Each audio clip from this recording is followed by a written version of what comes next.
والحمد لله والصلاة والسلام على رسول الله وعلى آله وصحبه من والاه رب اشرح لي صدري ويسر لي أمري واحلل عقدة من لساني يفقهوا قولي. Mes frères et sœurs, rapidement, avant d'entamer les actes méritoires de la petite ablution, une petite révision. Quels sont les 7 actes obligatoires des ablutions? Levez la main et citez-les-moi par ordre. Barakallahu fikum. Anas. L'intention. Le visage. Faut faire quoi? Faut laver donc les mains jusqu'au coude.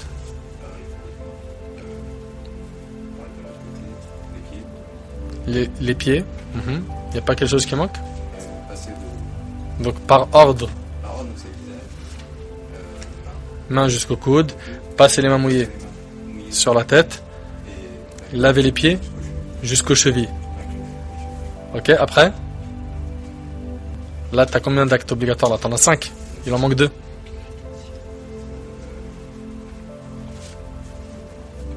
Bon alors, frotter l'enchaînement des membres. Delk et Faour.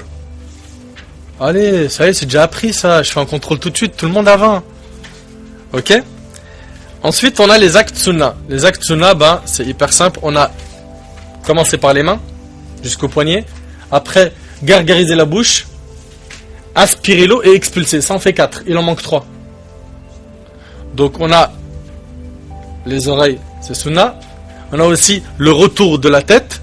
C'est sunnah. Ça fait combien pour l'instant? 6. Et respecter l'ordre des ablutions. Ça fait 7. Ça y est, vous avez déjà appris. Ça y est, c'est appris. C'est bon? Après, on a vu que il y a plusieurs cas d'oubli. Si quelqu'un, après avoir fait ses ablutions, il se rappelle qu'il avait oublié un membre obligatoire avant le séchage de ses membres, qu'est-ce qu'il doit faire, toi? D'accord? Donc il doit refaire son membre, c'est tout? Et ce qui suit. Très bien, pour respecter en fait l'ordre des ablutions. Maintenant, si ses membres ont séché, c'est-à-dire il a oublié un membre obligatoire et que ses membres ont séché, qu'est-ce qu'il doit faire? Il doit juste faire le membre obligatoire oublié, c'est tout. Et s'il avait prié entre-temps, il recommencera sa prière. C'est bon? Si maintenant, ce qu'il a oublié, c'est une partie d'un membre obligatoire, pas le membre entier, une partie d'un membre obligatoire, qu'est-ce qu'il doit faire? Il doit refaire la partie. C'est tout? Et il doit refaire la salade s'il l'avait faite entre-temps. D'accord? Taïb. S'il a oublié de faire ses oreilles, il a oublié quoi là? Un acte obligatoire ou sunnah? Sunnah. D'accord? Obligatoire, rappelez-vous, c'est hyper simple. Hein. Il y en a 7. T'as l'intention, frottement des membres et enchaînement. Ok? Et t'en as 4 à rajouter. Le visage, main jusqu'au coude, la tête et les pieds jusqu'aux chevilles. C'est hyper simple. Hein. Et en plus de ça, quand vous allez maîtriser ça, oh là là, vous allez voir, vous allez être, mashallah, tranquille, apaisé, serein. Tous les cas de figure que vous allez rencontrer, vous pourrez sans problème les régler. S'il a oublié un membre sunnah comme les oreilles et qu'il a prié, qu'en est-il de sa prière? Sunnah comme les oreilles et qu'il a fait la prière. Cette prière-là, elle est valide? Elle est valide. Il a oublié un membre. Mais sunnah, c'est bien. Donc, c'est pas obligatoire. Mais par contre, qu'est-ce qu'il faudra de préférence faire pour lui? Pour la prochaine prière, il lui sera recommandé de faire ses oreilles. D'accord? Pour la salade qui vient. Ben voilà. On a fait le tour de ce qu'on a vu la dernière fois. Ensuite, maintenant, on va voir les actes méritoires. Quelle est la différence entre les actes recommandés et les actes méritoires? Levez la main. Saïd.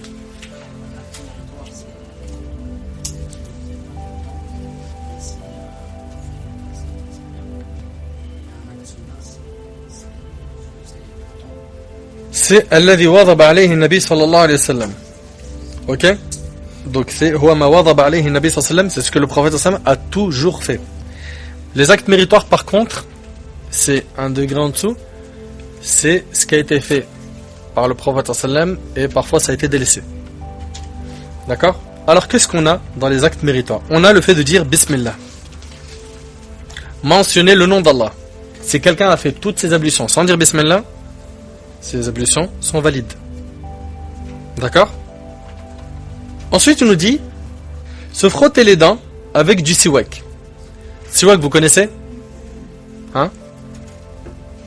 Le petit bâton que les gens utilisent pour se curer les dents. Le prophète sallam, il l'utilisait beaucoup. Il l'utilisait avant de rentrer chez lui, avant d'évoquer le nom d'Allah subhanahu wa ta'ala, au moment du réveil. Il utilisait, alayhi salatu wassalam, souvent le siwak. D'accord? Et dans un hadith, le prophète sallam, dans le hadith d'Abi Huraira, qui est rapporté par l'imam Bukhari et Muslim, le prophète il a dit: si je ne voulais pas imposer de la peine à ma communauté, je leur aurais demandé de se curer les dents par le siwak avant toute prière. Mais c'est juste parce qu'il ne voulait pas, alayhi salam, nous mettre dans la gêne, qu'il ne l'a pas rendu obligatoire. Donc cette phrase montre que c'est quand même quelque chose de recommandé. Quand est-ce qu'on fait cela? Bah là vous trouverez qu'il le fait avant de commencer les ablutions. Ok?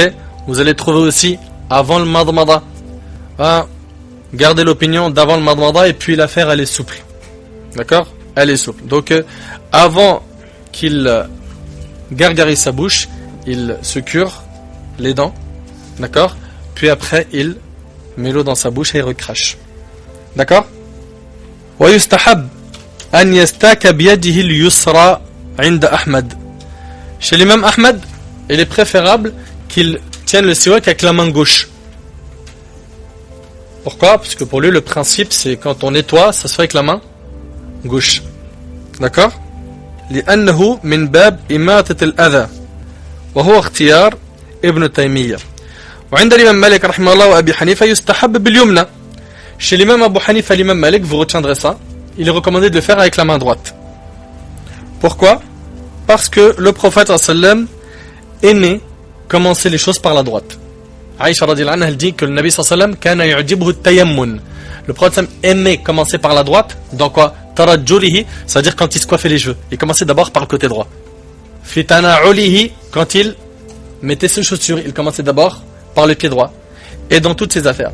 Le prophète sallam donc, il favorisait de commencer les choses par la droite. Voilà pourquoi l'affaire elle est souple, que la personne fasse ça avec la main droite ou la main gauche. J'aimerais que voilà, les gens ne s'arrêtent pas sur ces détails et qu'ils en fassent des guerres. Nous, selon l'école que l'on suit, on le fera avec la main droite. On voit quelqu'un le faire avec la main gauche, il y a un avis qui existe, ok, et on respecte les avis à partir du moment où ils viennent des grands savants. C'est bon?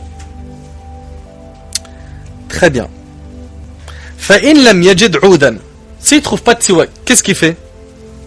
فَبِأُصْبُعِهِ. Avec son doigt. Avec son doigt, il rentrera son doigt dans sa bouche et il se nettoiera. C'est bon?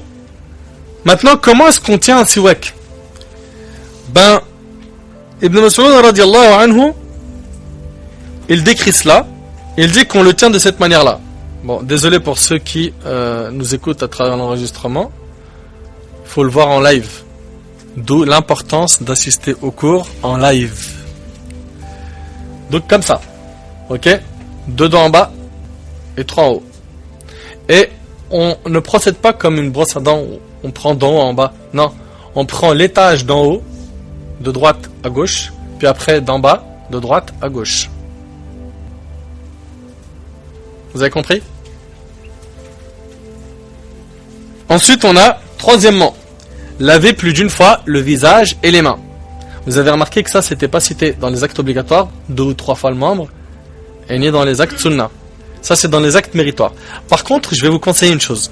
Quand vous avez la possibilité de laver votre membre 1, 2 ou 3 fois, faites-le 3 fois. Pourquoi? Pour être sûr que l'eau a bien touché tout le membre. اتفق العلماء على أن الواجب من طهارة الأعضاء المغسولة هو مرة إذا أصبغ وأن الاثنين والثلاث مندوب إليهما.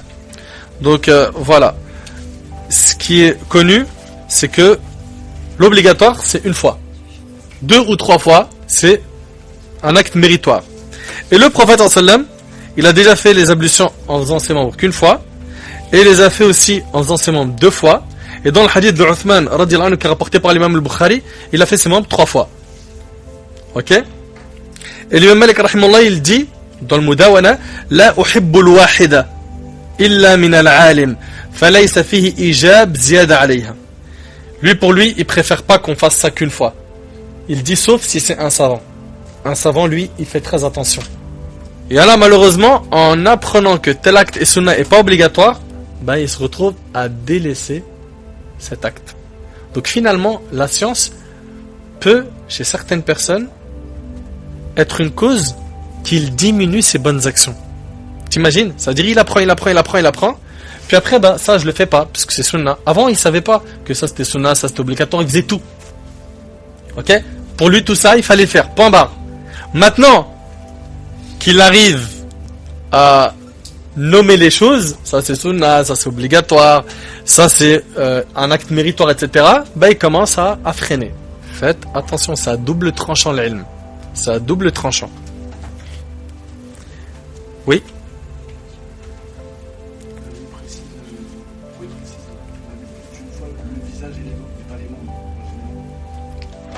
Le visage et les mains.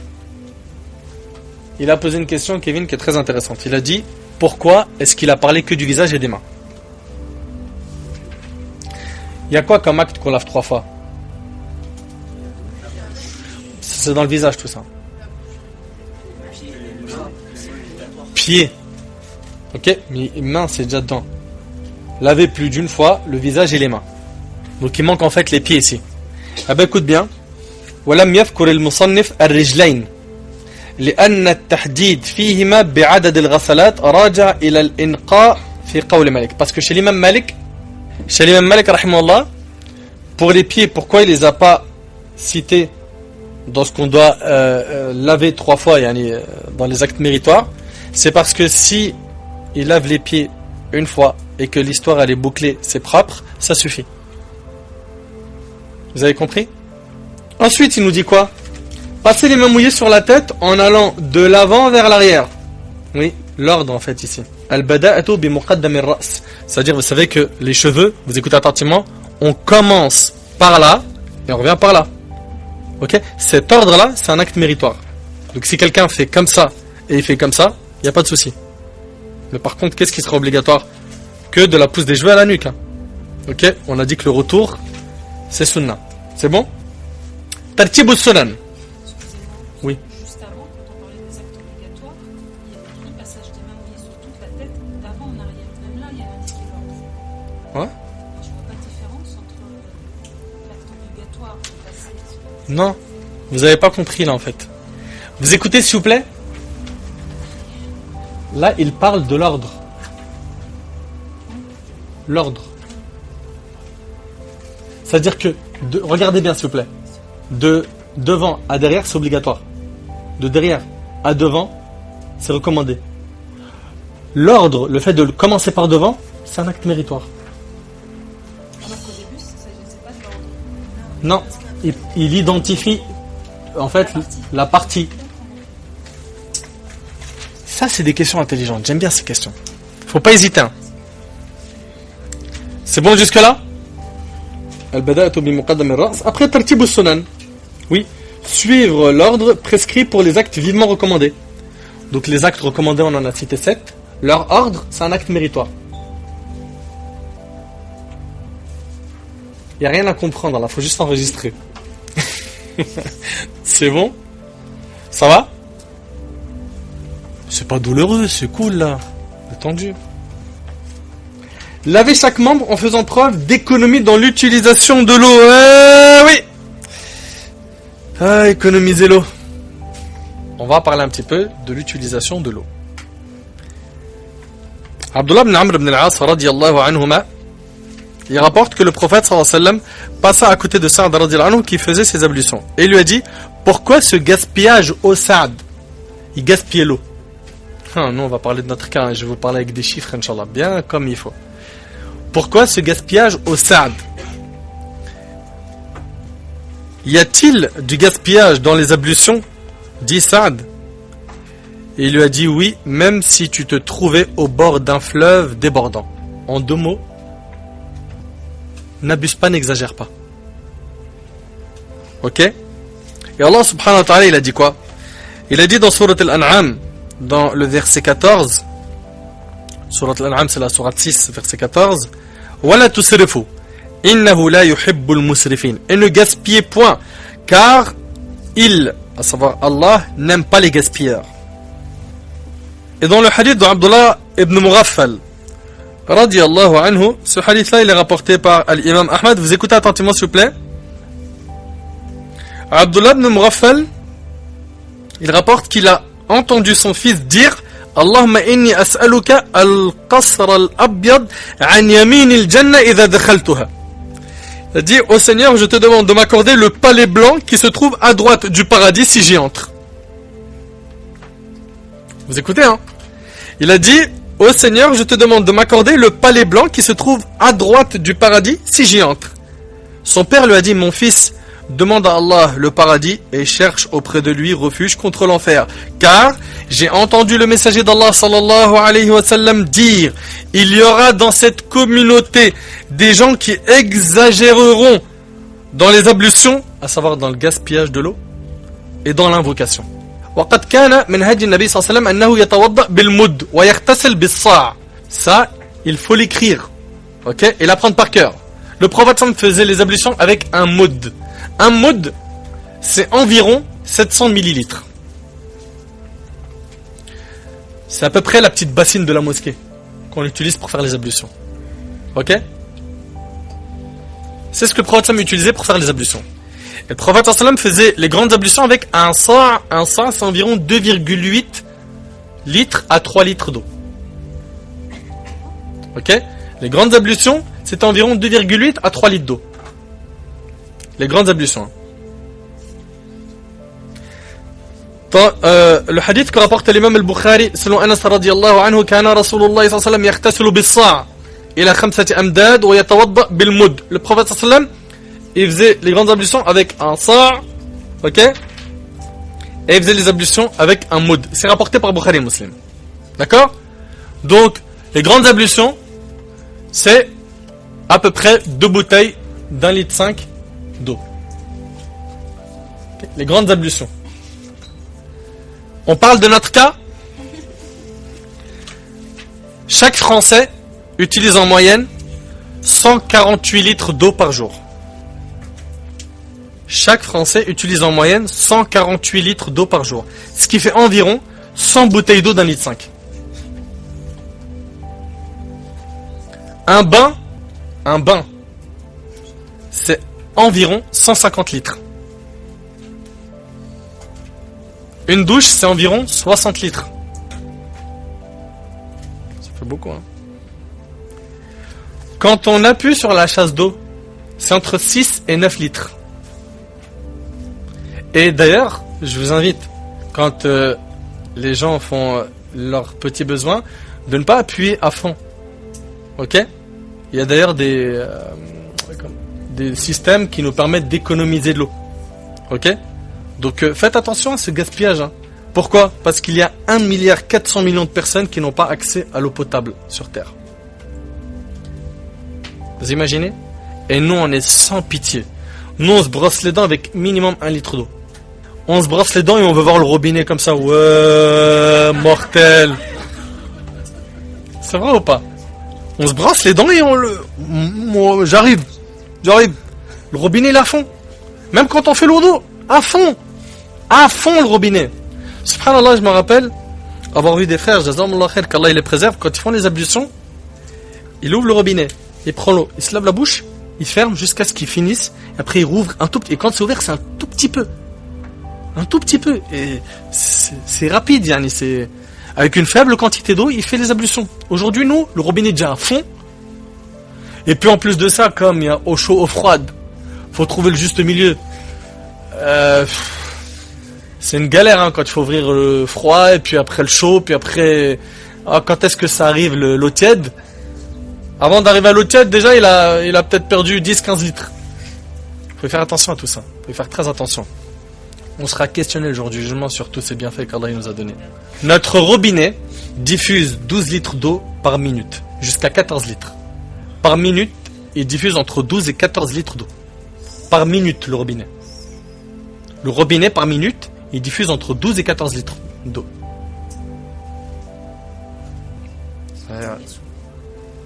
Quand le calcaire est trop important, il réduit ce débit à 9 à 10 litres par minute. Ouais, mais Harry, t'as vu, l'eau elle est recyclée, y a pas de problème. Ouais, elle est recyclée, mais qui paye la facture? C'est toi? C'est un gaspillage. C'est un gaspillage.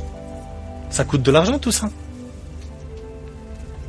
En Afrique, dans certains pays, ils marchent pendant des kilomètres pour trouver un puits et revenir chez eux avec un peu d'eau potable. Et des fois, elle est vraiment pas potable. Ok, donc on y fait attention, Allah ibarik fikum à ces points. On gaspille trop dans l'eau. Ensuite, commencez toujours par les membres du côté droit. Ça, on en a déjà parlé. Hein.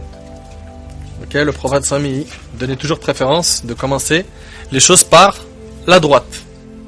Ensuite, il nous dit quoi? Frotter obligatoirement l'intervalle des doigts de chaque main avec les doigts de l'autre main.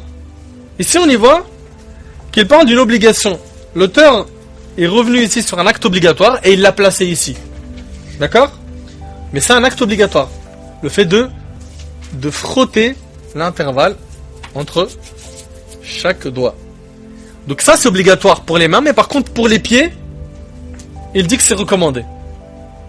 Et ça, on en a parlé tout à l'heure. Pourquoi? Parce que les pieds, c'est moins facile d'accès que les mains. Les pieds, c'est plus difficile de les avoir que les mains. Puis, n'oubliez pas que les doigts de pied ils sont plus collés que les doigts de la main. Et donc voilà, par rapport à cette difficulté-là, ce n'est pas obligatoire, mais recommandé. C'est recommandé. Ok, entre les doigts de pied. On doit, au cours de la petite ablution, passer les mains mouillées dans la barbe. Si elle est légère, mais dans la grande ablution, on doit faire pénétrer l'eau dans la barbe, même si elle est épaisse. Oui. On a vu la règle pour ce qui est de la barbe. On a vu que si elle est épaisse, pour les ablutions, on passe juste l'eau mouillée sur la barbe. Si elle est épaisse. Si elle est fine, on fait pénétrer l'eau dans la barbe. D'accord? Pour que ça atténue bien le visage. Maintenant, pour ce qui est des grandes ablutions, donc la douche, que la barbe soit épaisse ou fine, il faudra faire pénétrer l'eau dans la barbe. Ok? Là, il ne faudra pas juste passer l'eau sur la barbe pour ce qui est des grandes ablutions. C'est noté? C'est bien compris ou pas ce point-là? C'est bon? Voilà. Ici, il nous dit, regardez, ça va être très résumé. Il nous dit ici, يرى المصنف أن تخليل اللحية إذا كانت خفيفة فهو واجب.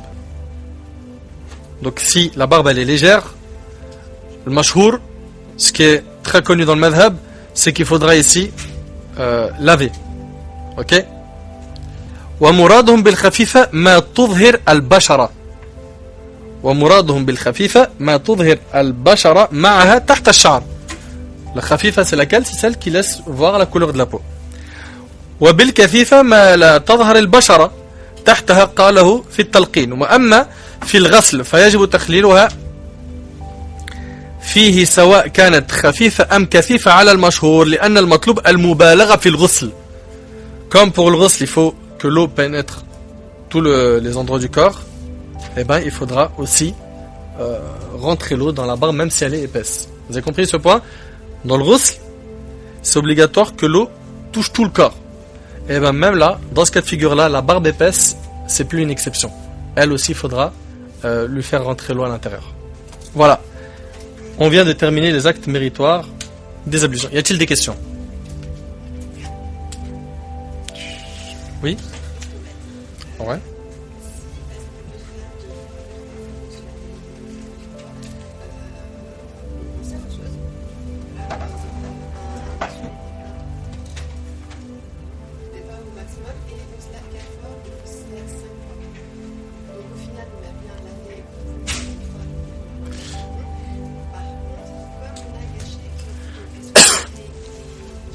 c'est makrouh de faire plus que le nombre qui est déterminé dans la religion. C'est-à-dire que dans la religion, si 3 fois c'est le maximum, vous n'avez pas le droit de dépasser 3 fois. C'est déconseillé de faire plus. C'est déconseillé. Déconseillé, c'est quoi la définition? Makrouh, c'est quoi la définition? Si on le fait, on n'a pas de péché, mais si on le fait pas, on a des hasanat. Définition. Ilm, ilm, faut apprendre par cœur. Y a-t-il d'autres questions? Elle est bien votre question, mashallah. D'autres questions? Non? C'est bon? C'est clair? طيب. On se contente de ça, Inch'Allah. هذا والله أعلم. سبحانك اللهم وبحمدك. أشهد أن لا إله إلا أنت أستغفرك وأتوب إليك. جزاكم الله خير والسلام عليكم ورحمة الله.